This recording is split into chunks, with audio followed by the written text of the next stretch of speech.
Adnan, why are these 190Es so special? Right, Kay.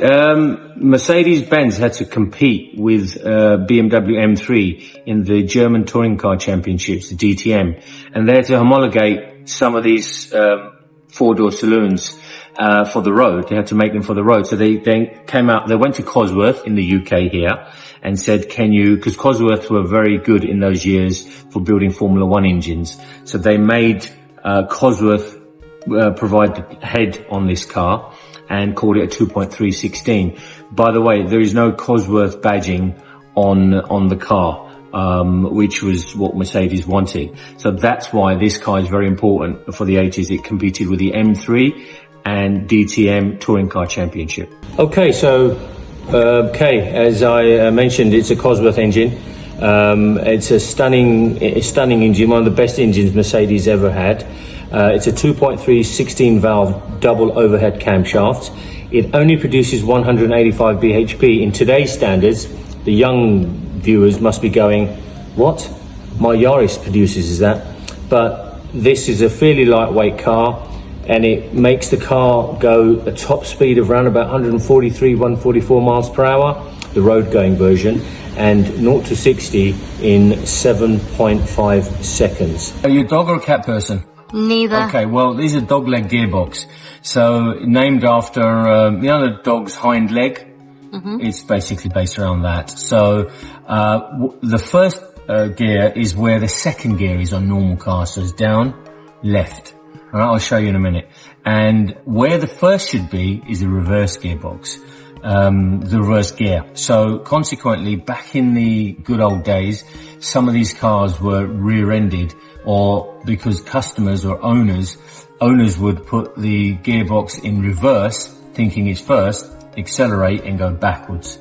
Hence why when you buy one of these, it's good to check the rear end on these cars. It's a 190 interior. 190 was a very robust car with a great interior, solid, built like a brick house.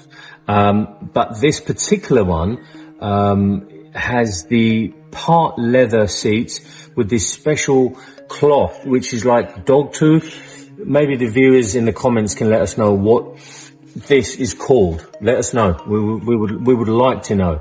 The other things was it had some special gauges, extra gauges, which are here. So you got 1, 2, and 3 here. That looks like the oil temperature. That looks like the battery, and that's basically the clock. Obviously, the suspension is one of the key features of this car, and it was noted back then for great drivability, slightly lower in height and comfort as well.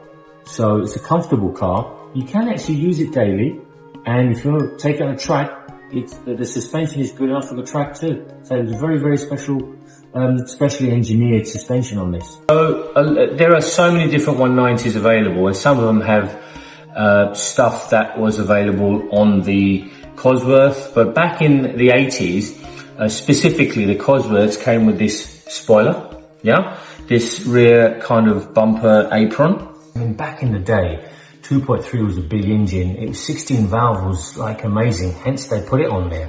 And so it was a very, very notable feature on these cars. So when you do see one on the road, it just looks absolutely stunning with this badging. The Cosworths had these slightly wider wheel arches at the back, and the front ones was a little bit more wider. Can you see?